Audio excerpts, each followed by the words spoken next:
Il est considéré comme un révolutionnaire congolais. Il a créé plus d'un parti politique. Il a laissé une longue histoire et une famille derrière lui. Oui, nous allons vous présenter aujourd'hui Antoine Gizenga.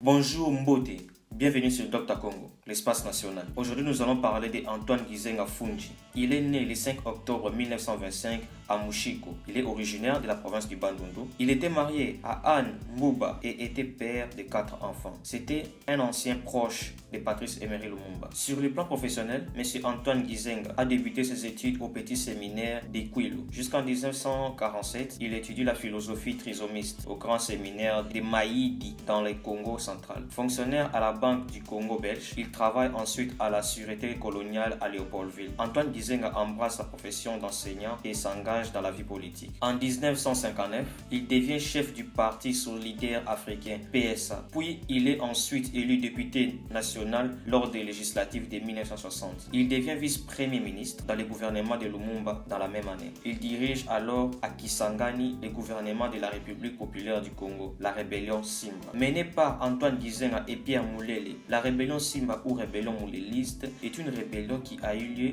de 1961 à 1964 en réaction aux abus du gouvernement Kassavo. À l'issue du conclave de Lovanium en août 1961, il est nommé vice-premier ministre dans le gouvernement de Cyril Adoula. Mais suite à cette rébellion, Antoine Gizenga est destitué quelques temps après. Il est emprisonné jusqu'en 1964 sur l'île de Boulambemba, à l'embouchure du fleuve Congo. Et le 25 septembre 1962, le Sénat avait défié Kassavo en votant une résolution qui exigeait la libération immédiate d'Antoine Gizenga, mais sans succès. En juillet 1964, il est libéré par le premier ministre Moïse Tshombe. Vous connaissez? À peine sorti de prison, Antoine Gizenga crée le 22 août 1964 avec d'autres dirigeants nationalistes le parti Lumumbiste Unifié Palu Anse, dont il est élu lui-même secrétaire général. Il est de nouveau arrêté, vit en résidence surveillée pendant 14 mois jusqu'au coup d'état de Mobutu du 24 novembre 1965. À la prise de pouvoir par Mobutu Sese Seko, Antoine Gizenga a vécu en exil de 1965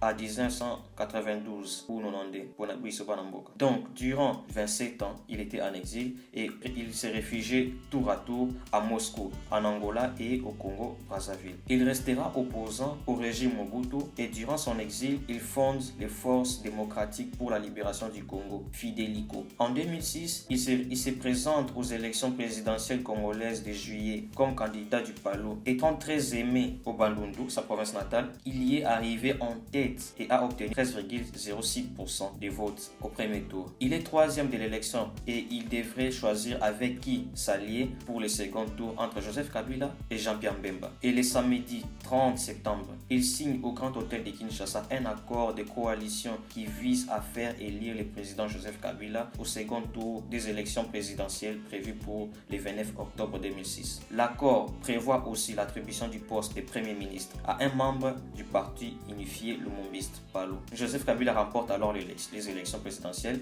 et Antoine Gizenga est nommé comme informateur. L'informateur, c'est celui qui est chargé de trouver au sein de l'Assemblée nationale une coalition majoritaire, puis proposer au président de la République une petite liste des premiers ministres. Malin qu'il était, il s'est proposé lui-même et le 30 décembre 2006, il est nommé premier ministre par Joseph Kabila. Il prend officiellement la tête du nouveau gouvernement du pays le 5 février 2007. Ce gouvernement comprend 59 ministres. Wow. Ce gouvernement sera remanié très vite et nous aurons le 25 novembre 2007 le second gouvernement Gizenga. Le 25 septembre 2008, Antoine Gizenga annonce sa démission du poste de premier ministre. Il est remplacé le 10 octobre 2008 par Adolphe Muzito. Adolphe Muzito étant son dauphin au sein du parti Lumumbiste, qui était aussi en même temps son ministre du budget. Depuis sa démission, on parle presque plus de lui, jusqu'à ce que nous apprenons sa mort. Antoine Gizenga est né le 5 octobre 1925 et est mort le 24 février 2019 à Kinshasa, donc à l'âge de 93 ans, ou bien 93 quoi. Nos condoléances les plus sincères aux familles et aux proches du défunt Antoine Gizenga. Nous vous remercions d'avoir suivi cette vidéo jusqu'à la fin. Abonnez-vous et likez, et dans les commentaires, veuillez ajouter ce que nous n'avons pas pu trouver sur les différentes plateformes en ligne. Nous vous remercions. Dr Congo.